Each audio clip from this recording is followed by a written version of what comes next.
में भी कोरोना आना चालू हो गया है, इसलिए बिल्कुल घर से बाहर ना निकलें। जो वीडियो है, रिक्वायरमेंट है, वो सब हम आपका फुलफ़िल करते हैं, ठीक है। हाँ, घर से बिल्कुल बाहर निकलने का प्रयास ना करें। टोटल वीडियो बना के अपलोड कर रहे हैं आप लोग के लिए, ठीक है। आज का टॉपिक हम लोग का क्या है? Basic problems on discontinuous function. पहले के क्लास में हम लोग क्या कर चुके हैं? Basic problem on continuous function हो गए, यानी कंटिन्यूअस फंक्शन का एग्जांपल्स हम लोग डिस्कस कर लिए। और आज जो हम लोग डिस्कस करेंगे वो क्या है? डिसकंटिन्यूअस फंक्शन कौन कौन सा है, बेसिक, ठीक है। तो डिसकंटिन्यूअस फंक्शन किसको कहते हैं? जो कंटिन्यूअस नहीं हो, ठीक है। तो कह रहा है ये फंक्शन जो है वो डिसकंटिन्यूअस फंक्शन कब कहलाता है? जब एक या एक से ज्यादा पॉइंट पे क्या हो जाए? डिसकंटिन्यूअस हो जाए, ठीक है। कोई भी पॉइंट जो है वो पॉइंट ऑफ डिसकंटिन्यूटी कब कहलाता है? जब वहां पे कंटिन्यूटी क्या हो जाए? फेल कर जाए, यानी कि LHL डिफाइंड ना हो या RHL डिफाइंड ना हो, या LHL RHL डिफाइंड भी हो तो बराबर ना हो, या FA डिफाइंड ना हो, तो इन सब सिचुएशन में फंक्शन क्या होता है? डिसकंटिन्यूअस कहलाता है, ठीक है। तो यहाँ से एग्जांपल्स क्या है? पहला एग्जांपल है fx = 1/x। यह जो फंक्शन है वो x बराबर 0 पर क्या होगा? डिसकंटिन्यूअस होगा।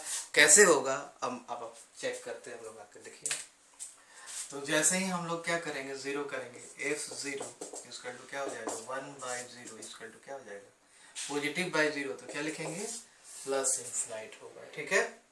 हाँ, अब आइए LHL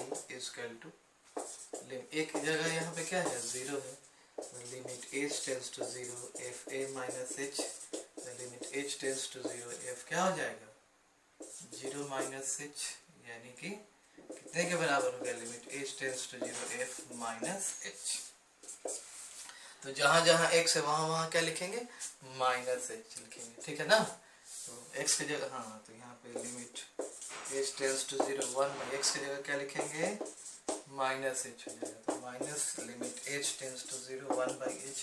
h किसको टेंड करता है? h स्मॉल पॉजिटिव नंबर है, 0 को टेंड करता है। तो माइनस 1/0 क्या हो जाएगा? माइनस इन्फिनिट, यानी कि x जब निगेटिव है तो समय वैल्यू किसको टेंड कर रहा है? Minus infinite. पहले भी हम लोग पढ़ चुके हैं कि वो फंक्शन डिसकंटिन्यूअस हो जाता है जिसका LHL या RHL इन्फिनिट को टेंड करने लगता है, ठीक है। अच्छा, अब यहाँ पे RHL अगर हम लोग निकालना चाहें, limit h tends to a plus h, यानी कि limit h tends to 0 f 0 plus h, यानी fh हो गया, is equal to limit h tends to 0 क्या हो गया? fh, यानी x की जगह आप क्या लिखेंगे? h लिखेंगे। तो ये आपका क्या हो जाएगा?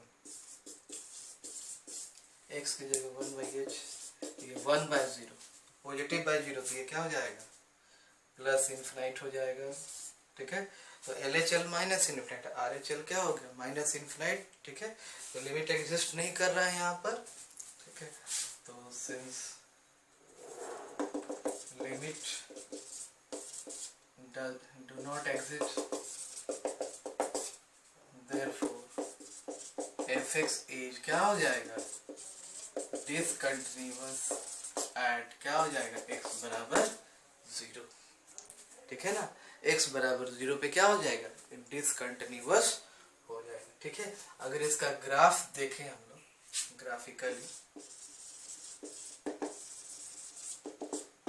ग्राफिकली क्या हो जाएगा इसका? जब हम लोग ग्राफ खींचेंगे, हाँ, ये 0 होता है, तो 0 के आगे पॉजिटिव पे ग्राफ जो है वो तो प्लस इन्फिनिट की तरफ जा रहा है, और ये माइनस इन्फिनिट। x 0 से थोड़ा ज्यादा है, ठीक है। x 0 से थोड़ा ज्यादा है, x अगर 0 से थोड़ा ज्यादा है तो क्या हो गया? प्लस इन्फिनिट की तरफ चल रहा है, ऐसे ग्राफ इसका, ठीक है। और x 0 से थोड़ा सा पहले है, ठीक है, तो वैल्यू किधर चला जा रहा है? माइनस इन्फिनिट की तरफ चला जा रहा है। किधर चला जा रहा है? माइनस इन्फिनिट, और ये क्या है? प्लस इन्फिनिट की तरफ चला जा रहा है। यही जो है फंक्शन fx बराबर 1/x का ग्राफ है, ठीक है। RHL देखिए प्लस इन्फिनिट की तरफ, और LHL यानी 0 से जो छोटा है वो किधर चला जा रहा है? माइनस इन्फिनिट की तरफ चला जा रहा है। तो 0 पे क्या है? डिसकंटिन्यूअस है, यानी ये कैसा फंक्शन है? Discontinuous function. कहाँ पे? एट x बराबर 0, ठीक है। अगर कोई फंक्शन एक भी पॉइंट पे अगर फेल कर जाता है, ठीक है, यानी कि उसका कंटिन्यूटी ब्रेक करता है, तो परमानेंटली क्या कहलाता है? डिसकंटिन्यूअस फंक्शन कहलाता है। ठीक है, देख लीजिए।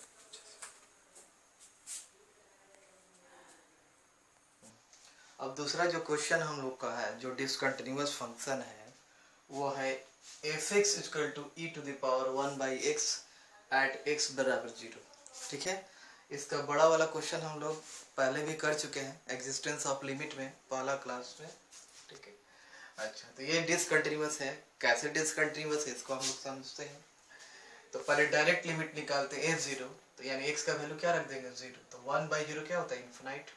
ठीक है, पहले भी हम लोग पढ़ चुके हैं e क्या होता है एक्सपोनेंशियल फैक्टर, इसका वैल्यू e का वैल्यू कितना होता है e = 2.7। ठीक है ना, तो एक से ज्यादा जो कोई नंबर रहेगा उसका पावर इन्फिनाइट रहे, a के power infinite if a greater than क्या हो 1, वैल्यू क्या आ जाता है इन्फिनाइट आता है। ठीक है ना, तो किसी भी संख्या का पावर इन्फिनाइट, 2 के पावर इन्फिनाइट, 3 के पावर इन्फिनाइट, जो 1 से बड़ा हो उसका वैल्यू क्या आ जाता है इन्फिनाइट आ जाता है। ठीक है, तो डायरेक्ट लिमिट का वैल्यू क्या आ गया इन्फिनाइट आ गया।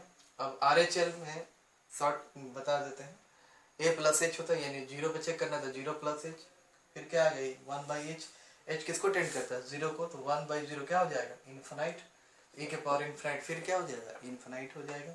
ठीक है, अच्छा तो यहाँ फिर LHL करते हैं तो a - h यानी 0 - h, तो e के पावर -1/h, e के पावर माइनस इन्फिनाइट यानी 1 क्या हो जाएगा e के पावर इन्फिनाइट, पढ़े हैं ना हम लोग, x के पावर -1 बराबर 1 क्या हो जाता है x हो जाता है। ठीक है, तो e के पावर इन्फिनाइट का वैल्यू क्या है इन्फिनाइट, तो किसी भी संख्या में इन्फिनाइट से डिवाइड करते हैं तो रिजल्ट क्या आ जाता है 0 आ जाएगा। तो देखिए RHL आपका इन्फिनाइट आ रहा है, एग्जिस्ट नहीं किया, लेकिन LHL क्या है 0 आ रहा है। ठीक है, दोनों बराबर नहीं है इसलिए फंक्शन क्या हो गया डिसकंटिन्यूअस हो गया। ठीक है, तो ये भी जो है डिसकंटिन्यूअस फंक्शन का एक एग्जांपल था। ठीक है ना, डिसकंटिन्यूअस फंक्शन में यह ध्यान देना है कि किसी पर्टिकुलर पॉइंट पे फंक्शन जो है या तो इन्फिनाइट जाएगा या माइनस इन्फिनाइट जाएगा या इनडिटर्मिनेट फॉर्म्स एक्वायर कर लेगा। ठीक है, या वैल्यू जो है ऑसिलेट करेगा। ठीक है ना, तो इस सिचुएशन में फंक्शन जो है क्या होगा डिसकंटिन्यूअस हो जाता है। ठीक है, चलिए अगला हम लोग का है जो सबसे इम्पोर्टेंट है, वाइटल भी, हर एक साल इससे क्वेश्चन पूछा जाता है बोर्ड में चाहे किसी और एग्जाम, क्या है ग्रेटेस्ट इंटीग्रल फंक्शन। ठीक है, कौन सा है ग्रेटेस्ट इंटीग्रल फंक्शन। तो ग्रेटेस्ट इंटीग्रल फंक्शन को हम लोग स्टेप फंक्शन भी कहते हैं। 11 में हम लोग पढ़ चुके हैं फंक्शन में इसका, लेकिन फिर से हम इसको रिडिफाइन कर रहे हैं। ठीक है ना, क्योंकि आप लोग भूल गए होंगे। ठीक है, इसलिए शुरू से इसका डिस्कशन कर देते हैं कि ग्रेटेस्ट इंटीग्रल फंक्शन आखिर होता क्या है। ठीक है ना, ग्रेटेस्ट इंटीग्रल फंक्शन को कैसे रिप्रेजेंट करते हैं हम लोग स्क्वायर ब्रैकेट x से। ठीक है, और कैसे डिफाइंड होता है, it is defined as the values of square bracket x which is less than और इक्वल टू x। इसका मतलब कि ग्रेटेस्ट इंटीग्रल फंक्शन जो है x का वह हमेशा के लिए क्या होता है x से छोटा या उसके बराबर होता है, यानी x से कभी बड़ा नहीं होगा। तो अगर ये ग्रेटेस्ट इंटीग्रल फंक्शन जो है छोटा है तो कितना छोटा होगा। ठीक है, तो कह रहा है कि अगर x n और n+1 के बीच में है, ठीक है, n और n+1 मान लीजिए कि ये 5 है तो ये n का वैल्यू 5 रखते हैं, तो ये 5 + 1 क्या हो जाएगा 6, यानी कि x जो है, ठीक है ना, कि x अगर 5 और 6 के बीच में है, ठीक है ना, x अगर 5 और 6 के बीच में है तो ग्रेटेस्ट इंटीग्रल फंक्शन का वैल्यू फॉरएवर क्या हो जाएगा 5 पे आकर के रुक जाएगा। ठीक है ना, जैसे ये n है और n+1 है। ठीक है, तो n और n+1 के बीच में जितनी सारी संख्याएं इनफाइनाइट है, चाहे वो रेशनल है चाहे इरेशनल है, उन सभी का वैल्यू जो है कहाँ पे आकर रुकता है n पे आकर के रुकेगा। जैसे अगर n हम लोग 5 माने थे तो n क्या n+1 क्या हो गया 6, यानी 5 और 6 के बीच में जितनी सारी रेशनल और इरेशनल नंबर हैं उन सब का ग्रेटेस्ट इंटीग्रल फंक्शन यानी बॉक्स x जो है कितने के बराबर होगा 5 के बराबर होता है। ठीक है, इसका मतलब 5 और 6 के बीच में लिए थे ना, तो ये इसका मतलब हो गया कि 5.1 भी क्या हो जाएगा 5.3 भी क्या हो जाएगा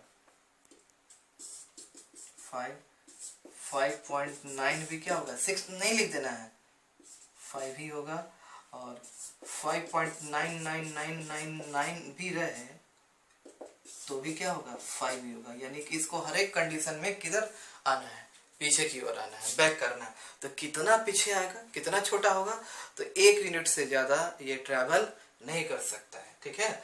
ग्रेटेस्ट इंटीग्रल फंक्शन जो है मैक्सिमम बैक जाएगा तो कितने यूनिट तक जाएगा, मैक्सिमम 1 यूनिट के तक जाएगा, इससे ज्यादा नहीं जा सकता है, ठीक है। उसी प्रकार से, ठीक है ना, जैसे हम लोग कहेंगे 4.5 तो कितना हो जाएगा, 4 हो जाएगा, ठीक है। और नेगेटिव में अगर लीजिए -6.2, तो -6.2 आप समझ रहे हैं, ये -6 है, ये -7 है, तो -6.2 ये हो गया, ये तो इसका जब हम ग्रेटेस्ट इंटीग्रल करेंगे तो कहाँ पे रुकेगा, पीछे जाएगा, तो कितना हो जाएगा, -7, ठीक है ना। अच्छा, एक और इम्पोर्टेंट बात है, वो क्या समझना है कि जितना सारा इंटीजर्स है तो उन सभी इंटीजर्स पर ग्रेटेस्ट इंटीग्रल फंक्शन का वैल्यू चेंज नहीं करता है, यानी कि 0 पे क्या हो जाएगा, 0, -1 पे -1, -2 पे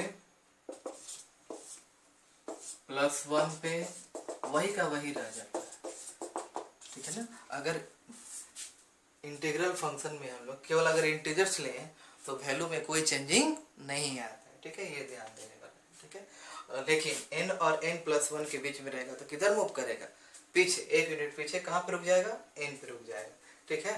तो इसका एग्जांपल, जैसे ये फर्स्ट एग्जांपल था, सेकंड एग्जांपल में इफ जैसे x जो है 0 से बढ़ाते हैं, पॉजिटिव सेक्शन में जाते हैं, तो x अगर 0 और 1 के बीच में है, यानी 0.1, 0.2, 0.3, 0.999, तो इसका बॉक्स कितना हो जाएगा, क्या हो जाएगा, 0, बैक यूज होता है, पीछे की ओर आता है, ठीक है। ये B if x less than क्या हो जाएगा, 2, 1, देयरफॉर बॉक्स कितना हो जाएगा, 1 के बराबर। एक और लिख देते हैं कि if x less than 3 greater than equal to 2, therefore box क्या हो जाएगा, 2 के बराबर आ जाएगा, ठीक है। ये थोड़ा नोट कर लीजिए। तो इसी प्रकार से हम लोग चलते हैं कि x अगर क्या -1 और 0 के बीच में, तो बॉक्स जो है यानी ग्रेटेस्ट इंटीग्रल फंक्शन जो है बैक मूव करेगा, तो बैक कहाँ पे जाएगा, -1, वैल्यू क्या हो जाएगा, -1 हो जाएगा। उसी प्रकार से x अगर -2 और -1 के बीच में होगा तो बॉक्स पीछे मूव करेगा, कहाँ जाएगा, -2 चला जाएगा। इसी प्रकार से बहुत सारा नंबर ले सकते हैं, ठीक है। अब इसका जब हम ग्राफ स्केच करते हैं, ठीक है, तो पहले 0 से 1 पहला केस जो यूज किए थे, तो कि जब x 0 और 1 के बीच में होगा, 0 सेलेक्ट होगा लेकिन 1 सेलेक्ट नहीं होगा, ठीक है ना। पहला देख लीजिए कि 1 पहला जो लिखे थे हम लोग, क्या था, x 1 से छोटा 0 से बड़ा, तो ये बॉक्स x बराबर क्या आया था, 0 आया था। तो राइट साइड वाला पार्ट सेलेक्ट नहीं होता, राइट नंबर सेलेक्ट नहीं होता, इसलिए बार बार राइट वाला देख रहे हैं ना, नॉट सेलेक्टेड, ओपन सर्कल दिया हुआ है, ठीक है। अच्छा, तो 0 से 1 के बीच में बॉक्स का वैल्यू क्या था, 0, तो y बराबर क्या हो गया, 0। 1 और 2 के बीच में क्या था, देखिएगा वैल्यू क्या आ गया, 1। 2 और 3 के बीच में क्या था, बॉक्स का वैल्यू 2 आया था। अब देखिए -1 और 0 के बीच में वैल्यू क्या आया था, -1, तो देखिए बॉक्स बराबर -1, और -2 और -1 के बीच में वैल्यू क्या आया है, -2 आ गया, ठीक है। तो कोई भी पर्टिकुलर पॉइंट ले लें, 1 हो या 2 हो 3 हो, तो देखिए 1 के पहले तो 0 हो गया, और 1 के बाद में वैल्यू 1 आ जा रहा है। 2 के पहले हाइट कितना है, 1 है, लेकिन 2 के बाद में हाइट कितना है, 2 है। यानी कि ग्रेटेस्ट इंटीग्रल फंक्शन जो है, ग्रेटेस्ट इंटीग्रल फंक्शन जो है हर एक इंटीग्रल पॉइंट पर डिसकंटिन्यूअस होता है, ठीक है। साफ साफ दिखाई दे रहा है, ठीक है। तो नोट क्या लिख रहे हैं, बॉक्स x is यानी greatest integral function is discontinuous at all integral points, ठीक है ना। ग्रेटेस्ट इंटीग्रल फंक्शन जो है वो क्या होता है, डिसकंटिन्यूअस होता है, लेकिन कहां पर, इंटीग्रल पॉइंट्स पे, ठीक है। देखिए 1 और 2 के बीच में इनफाइनाइट पॉइंट है, इन सभी पॉइंट पे क्या है, ये कंटिन्यूअस है, ठीक है, यानी कि हाइट सेम है, यानी कांस्टेंट रहता है। 2 और 3 के बीच में भी इनफाइनाइट पॉइंट है, चाहे वो रेशनल का हो या इरेशनल का हो, वहां पर भी वैल्यू सेम है, कांस्टेंट, ठीक है। हाँ, लेकिन यहाँ पे इंटीजर है, 2 के पहले क्या है, हाइट 1, और 2 के बाद हाइट कितना हो जा रहा है, 2, ठीक है, 1 पे चेक करते हैं। 1 के पहले हाइट 0 है और 1 के बाद हाइट क्या हो जा रहा है 1, ठीक है। तो वर्टिकल गैप होने के कारण ये क्या हो जाता है, डिसकंटिन्यूअस हो जाता है, ठीक है ना। अच्छा, ये आप देख लीजिए डिसकंटिन्यूअस फंक्शन स्पेशल नोट। अब इसमें क्या समझते हैं हम लोग, पहला कि if a is any integer, चाहे वो पॉजिटिव इंटीजर हो, चाहे 0 हो, चाहे नेगेटिव इंटीजर हो, तो बॉक्स ए यानी कि स्क्वायर ब्रैकेट x जो है फॉरएवर क्या हो जाता है ए, लिखवा भी चुके हैं, ठीक है।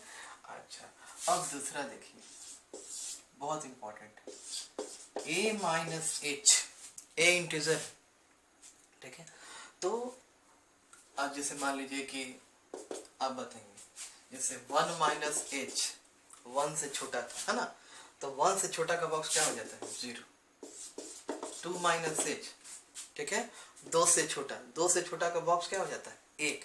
2 माइनस एच का मतलब 1.999, तो 1.999 जो है कितने के बराबर है 1, एक कम हो जाएगा, ठीक है। 3 माइनस एच, इसका मतलब क्या होता है 2.99999, मतलब 2 पीछे मूव करेगा, ठीक है ना।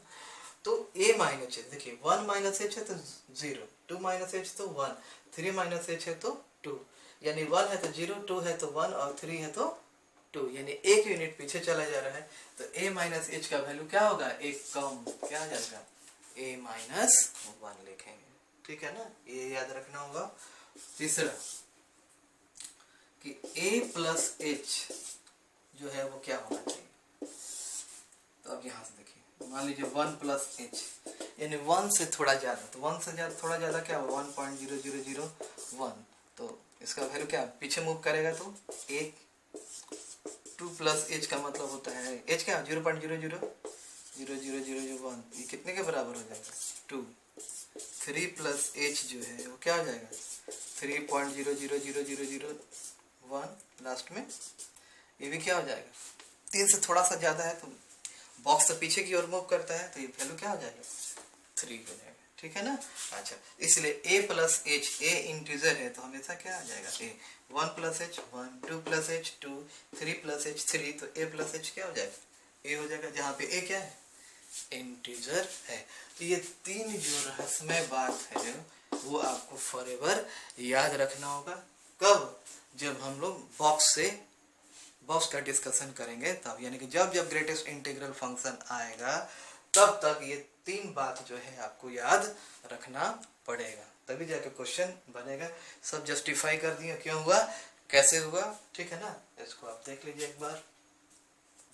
अब नेक्स्ट जो क्वेश्चन है हमारा वो ग्रेटेस्ट इंटीग्रल फंक्शन से ही रिलेटेड है। क्या है कि f(x) = x minus box x, ठीक है, कह रहा कि show that f(x) = x minus box x is discontinuous at all integral points, ठीक है ना। ये जो क्वेश्चन है ये एनसीईआरटी का क्वेश्चन है, सब में है, अरिहंत में भी है, आर डी शर्मा में भी है, केसी सिन्हा में भी है, सिंगेज वगैरह में भी सभी क्वेश्चन दिया हुआ है, सब इंपॉर्टेंट क्वेश्चन भी है, आ भी चुका है ये क्वेश्चन। करा कि जितना सारा इंटीग्रल पॉइंट है उन सभी इंटीग्रल पॉइंट पे ये जो फंक्शन है क्या होगा डिसकंटिन्यूअस होगा। क्यों होगा, कैसे होगा, हम लोग देखते हैं इसको। तो पहले डायरेक्ट लिमिट निकाला जाए, f(x) बराबर क्या है x माइनस बॉक्स है, तो f(a) बराबर क्या है a माइनस बॉक्स है।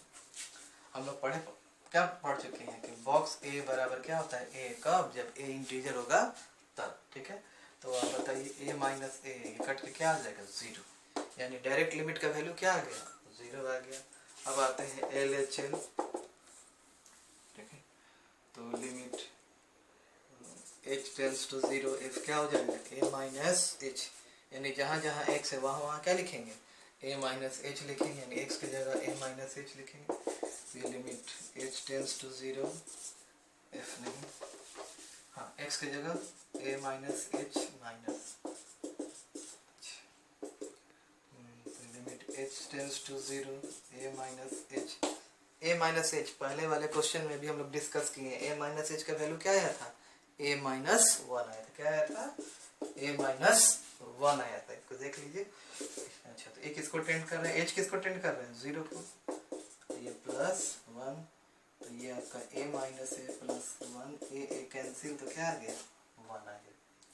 देखिए डायरेक्ट लिमिट 0, LHL क्या आ गया 1, तो यहीं से सिग्नल मिल गया कि क्या है ये डिसकंटिन्यूअस फंक्शन है। तो इतना लिख करके आपको ओवर नहीं करना है, RHL बताना है, ठीक है ना, तब जाके स्टेप मार्किंग होगा। RHL इसका जो लिमिट h टेंड्स टू 0 क्या हो जाएगा a plus h, a integer है, चाहे वो पॉजिटिव इंटीजर 1 2 3 4 लीजिए या नेगेटिव इंटीजर -1 -2 -3 लीजिए या 0 ले लीजिए, ठीक है, कोई भी हो सकता है। तो यहाँ x की जगह हम लोग क्या लिखेंगे a प्लस h, पहले x की जगह क्या लिखा a माइनस h, तो जहाँ जहाँ x है वहाँ वहाँ क्या लिखेंगे हम लोग x की जगह a प्लस h, ठीक है, h tends to 0 a plus h minus a plus h क्या था a था, पहले वाले क्वेश्चन में क्या था 1 plus h 1, 2 plus h 2, 3 plus h 3, तो a प्लस h क्या हो जाएगा a कट जाएगा, यहाँ पे लिख सकते हैं सिंस a प्लस h बराबर क्या हो जाएगा a, और यहाँ पे a प्लस h हम लोग क्या पढ़े हैं a माइनस h क्या पढ़े थे a माइनस 1, ठीक है ना। तो यहाँ पे आप देख लीजिए लिमिट h टेंड्स टू 0 क्या हो गया h किसको टेंड करता है 0 को, तो LHL क्या हो गया 1 और RHL क्या हो गया 0, तो फंक्शन क्या हो गया डिसकंटिन्यूअस हो गया। Therefore fx is discontinuous at any integer ये जो किसी भी इंटीजर पे क्या हो गया डिसकंटिन्यूअस फंक्शन हो गए, ठीक है ना। ये 4 क्वेश्चन बेसिक अभी हम डिस्कस किए हैं डिसकंटिन्यूअस फंक्शन का, ठीक है, और भी कुछ डिसकंटिन्यूअस फंक्शन का हम लोग डिस्कशन करेंगे। तो फिलहाल ये 4 को आप लोग रीड आउट करिए, और देखिए हम थ्योरी के साथ साथ प्रॉब्लम कर रहे हैं, और प्रॉब्लम में वही सब क्वेश्चन दे रहे हैं जो आपका NCERT का है, KCC का है या RS अग्रवाल का है, ठीक है। इसलिए आप ध्यान से इसको पढ़ करके बनाइएगा तो टोटल का टोटल एक्सरसाइज आपसे बन जाएगा, ठीक है, इसको देखिए।